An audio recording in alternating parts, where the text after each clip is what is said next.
Good morning, good evening, g'day everybody. Hi, my name's Megan.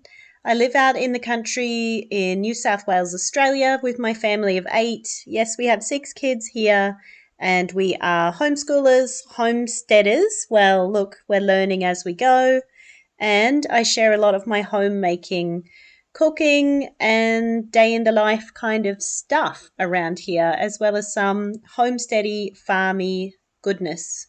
So welcome to my channel. Love to have you here. If you enjoy this kind of content, please feel free to stick around and hit that subscribe button. You are very, very welcome.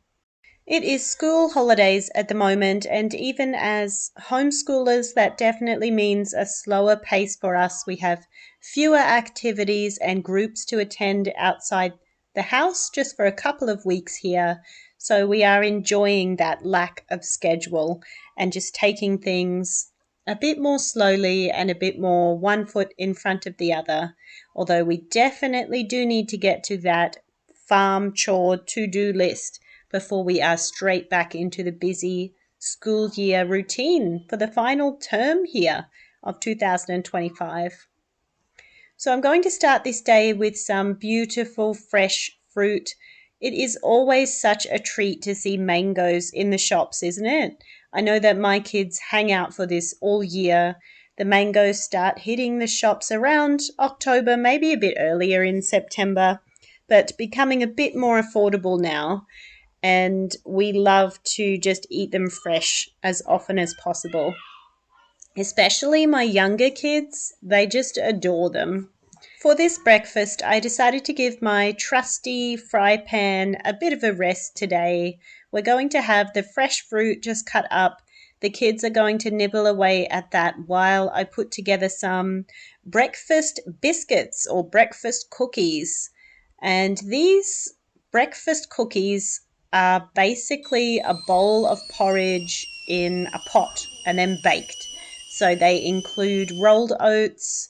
These ones are actually, well, they're flour free, they're wheat free, and oats are a bit contentious as to whether they are gluten free or not.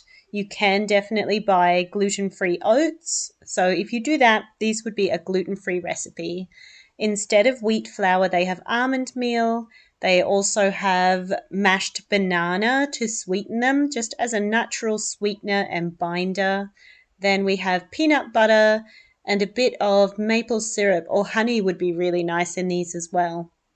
You can add things like chopped chips, but if I add chopped chips to my kids' breakfast dishes, they're just going to be totally picky for the rest of the day. It just gives them, I don't know, like a license to complain about everything else I make that doesn't have chocolate in it. So I don't tend to do that in the morning. But sometimes something different is nice. And even though we do just enjoy porridge as well, or maybe having pancakes or something like that, I just thought that this recipe would boost up the nutrient intake a bit more, so to be a bit higher protein than something like pancakes, for example. And I also figured I could just whip up a tray of these within 15-20 minutes of getting up in the morning, and it might keep my hoard happy well up to lunchtime, especially with that fresh fruit on the side. Now, I am past the days where grabbing a breakfast cookie and a coffee or something like that is going to be enough to set my body up for success during the day.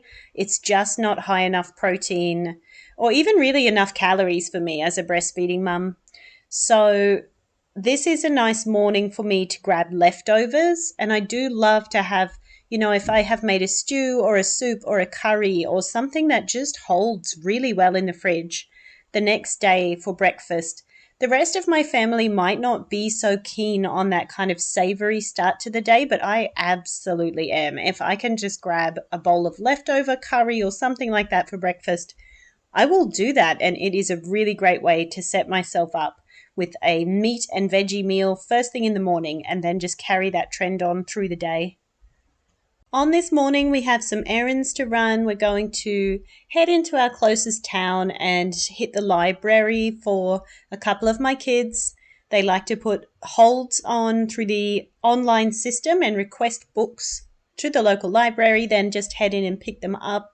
I'll take a few of the little kids to the playground. I'll drop my teens off to do whatever they want to do in the city centre, so they can go op shopping and check out Big W and go to the library and all that kind of thing. And then we will meet up again after the littles have gone to the playground. And this is a fun part of parenting, isn't it? When they reach a level of independence, and it feels kind of new to me. My oldest is in her mid-teens, and she's just starting to get this kind of independence, and look forward to years ahead where she will be getting her driver learner's license, and she's thinking ahead to getting jobs, part-time jobs and things like that. And it's all so new to me, and I really find it fun and exciting. I think it's great to watch them start to spread their wings just in little ways, while they know that we are still here, and they're just so welcome here. And that just feels good as a mum. I guess it would be a time when it would be easy to lean into worrying, or definitely I can see in the years to come when they are truly independent, that would be really easy to worry about them while they're making that independent way out into the world for the first time. And I can't say I know anything about it yet. Those days are yet to come for me.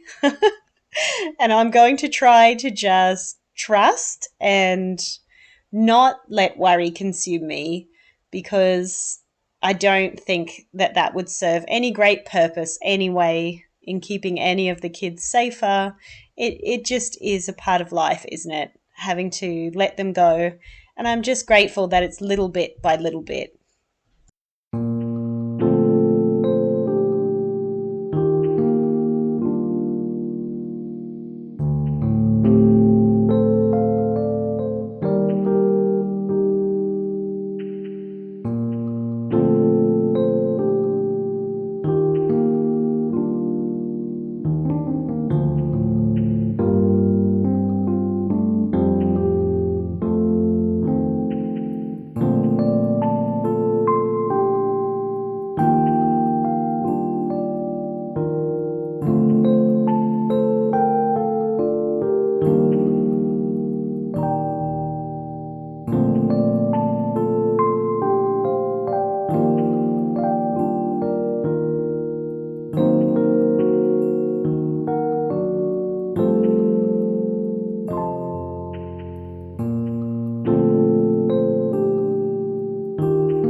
Fresh, raw fruit. What an awesome hack for any kind of busy family who needs to keep kids fed with something decent, right?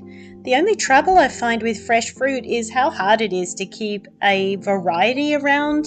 Like melons and berries, they just go bad so quickly, or you have to use them so quickly, so you can't keep them in bulk, obviously. And then the expense as well. I wish I could just have fresh fruit every morning for the kids. And we do have apples every day, of course, that dependable old Aussie standard. But it is nice to get something new in. And it is especially nice to eat seasonally, as I was saying with the mangoes, and just enjoy that glut while we have it, right? When we can get delicious seasonal fruit at its peak and it is affordable. Now I'm actually going to put together a little treat for lunch with some homemade honey spelt bread rolls or dinner rolls. So I have to be organised and get this bread dough rising now while I'm in the kitchen at breakfast time, and that way it can just sit until lunchtime, and I will get these baking in the oven and they will be ready at the same time or shortly after the Traybake. Now, this is where feeding a lot of people can be a bit challenging is oven space and juggling that. I could have used something else to bake these bread rolls in, but as it was, we just waited and it was totally fine.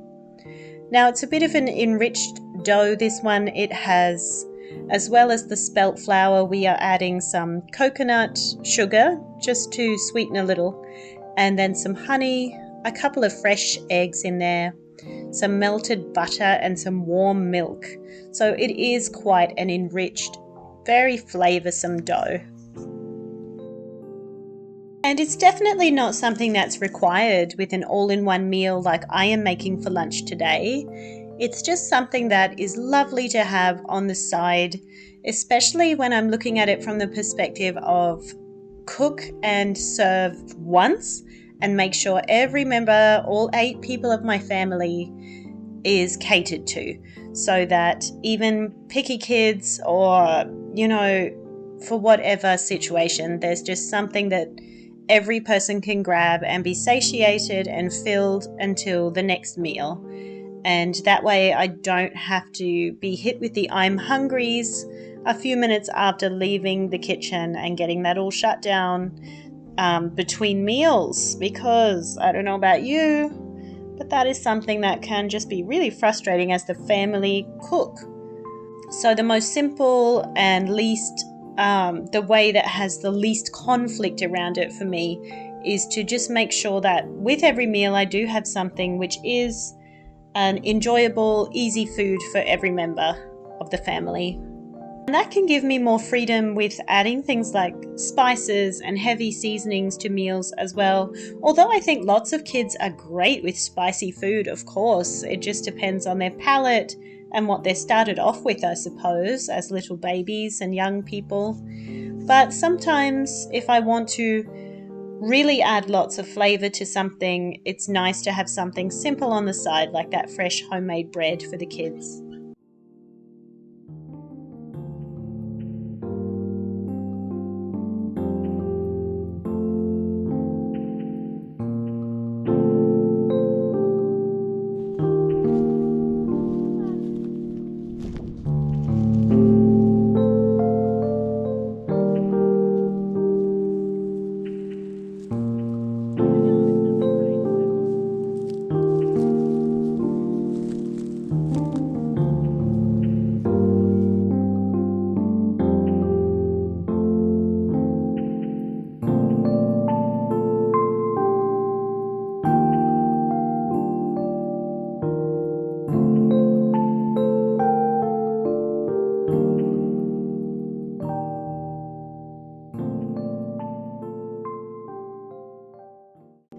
So every day I like to take some hay out to my girls, the 2 cows here, Hazel and Creamy. They are both expecting at the moment, and you can especially see on Hazel this great big baby belly is looking beautiful and growing so well. Her udders are starting to fill again, so that's wonderful. Now for Creamy, it is her first time as a mum, and I would really dearly like to train her up as my house cow because she is naturally friendly and tolerant of being handled. She was raised on the bottle, so she's quite comfortable with human interaction. So with Creamy, I am just trying to teach her to let me be beside her, to just handle her all over, and I handle her udder and just get in there and make sure that she is comfortable with me regularly. Every day if I can, I try to make that happen. And that way I'm hoping that she will transition into a wonderful house cow. She is part Frisian and part speckled park, which means she is half meat breed and half dairy breed. She won't have as high yields as something like a true Frisian, but I wouldn't want that in my backyard anyway. I think Frisians put out a huge amount of milk, somewhere between 20 to 30 or even higher litres of milk per day, which is why they are the ubiquitous black and white patchy cows that we associate with dairies. But they're not going to be ideal in a backyard situation. There's no way that I would milk and manage that amount of milk every day. I'd be very happy with, say, 3 to 4 litres a day. That would be a great amount of milk for us. That would also mean I could harvest cream and maybe look into some really simple soft cheeses as well. So yeah, Creamy and Hazel getting close to having those babies. So it's kind of like a very exciting time. And I just want to make sure that I am there with them and really part of it so they can trust me and know me every day. That way we can just segue straight into some kind of milking routine when the time comes.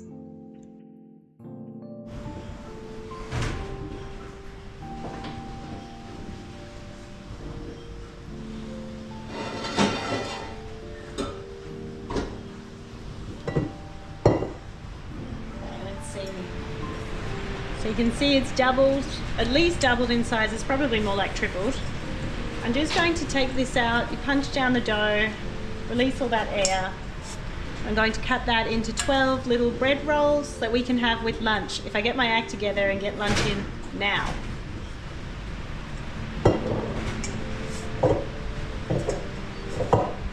Can you hear the wind in the background? It's absolutely wild today. Of course, chores still have to get done, so hopefully we don't get blown away. It'll be fine.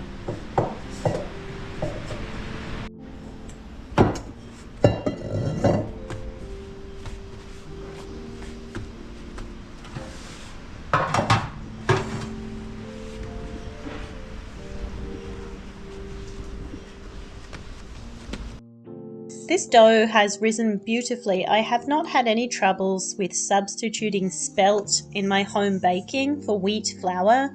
It seems to rise just as nicely, is just as easy to work with, and I and my family tend to really enjoy the flavor. It does taste different to wheat. It tastes different to wholemeal as well. It's quite enjoyable and definitely lends itself well to recipes with honey. So these honey spelt rolls are just really a delight. I'm going to cut these into 12. I just roll out the dough, as you can see, into like a long rectangle and cut it in half and then as equal as I can, although I don't get that done particularly well. I'm not too worried about it really. But rolling these into 12 balls and just trying to keep the tension in each ball. That really adds to the puffiness once it's baked through and makes that a more light and fluffy dinner roll. Of course, you could use these for anything. These would be perfect as burger buns as well. And, you know, just for lunchtime, making some ham and salad rolls or something like that. You could also add spices quite easily to these and dried fruit. And that would make a delicious hot cross bun because it is that sweet, enriched dough. And making homemade hot cross buns is just such a lovely way to make Easter special. I mean, it is special anyway, but I'm sure you know what I mean, just to add to the traditions of making things at home. It's been something that I have tried the last couple of years to get done, and I really only ever get one batch made, but it's just so rewarding, I suppose, to have them fresh and know that you made them yourself.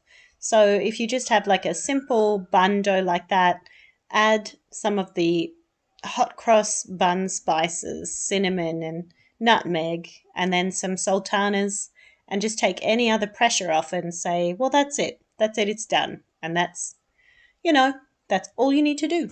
So good.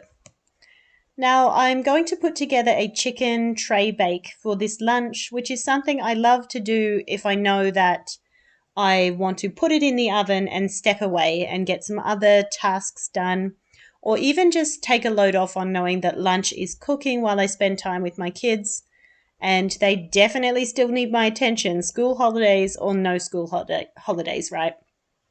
So even though we're not actually doing formal school lessons in the morning, I still want to make sure I'm reading or even just sitting outside while they play and run around like little crazy people, because kids just play so much better when I am somewhere in the vicinity and they know that mum is watching. I'm sure we're all familiar with that phenomenon.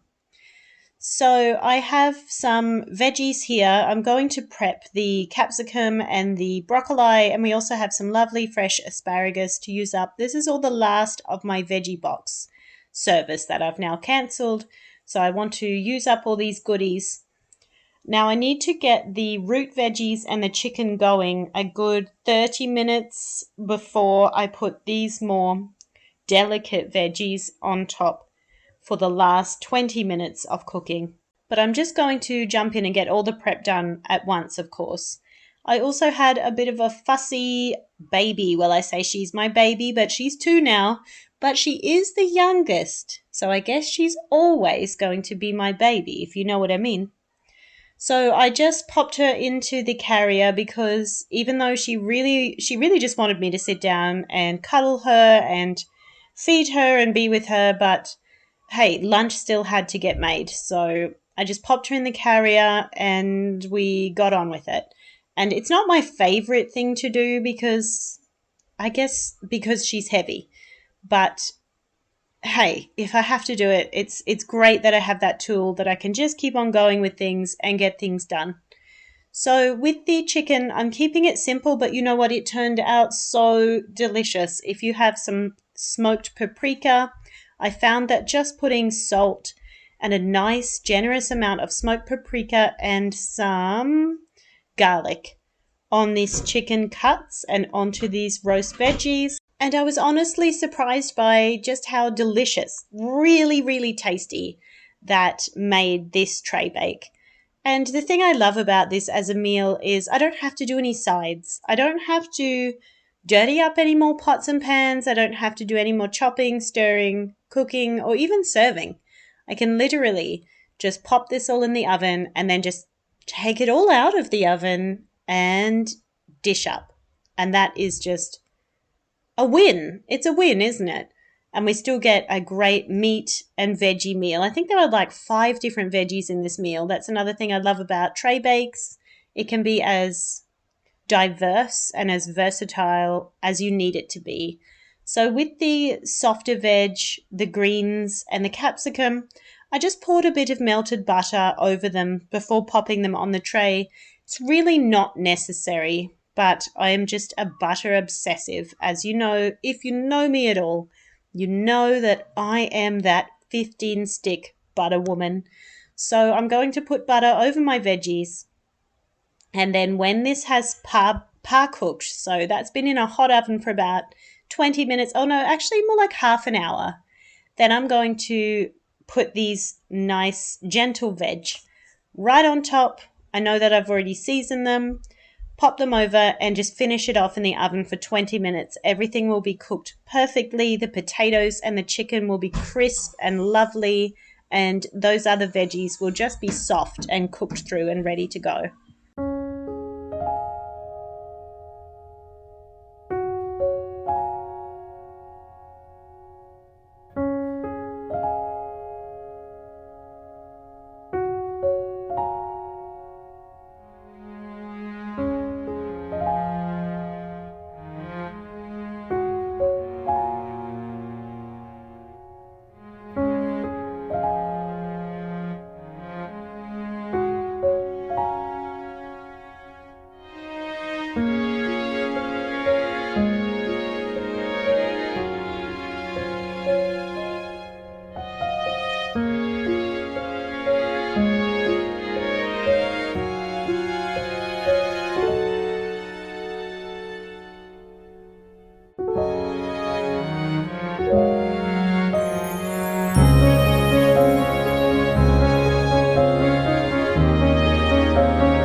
Thank you so much for keeping me company today as I go about my homemaking and homesteading tasks, holding down the fort here and keeping all the people fed and just keeping things running, right? I really do appreciate your company here, and I love how you are supporting me in helping my channel to grow with all your comments and your likes. And I also love getting to hear your story in the comments as well and telling me more about yourselves. So thank you, and I will see you next time. Bye.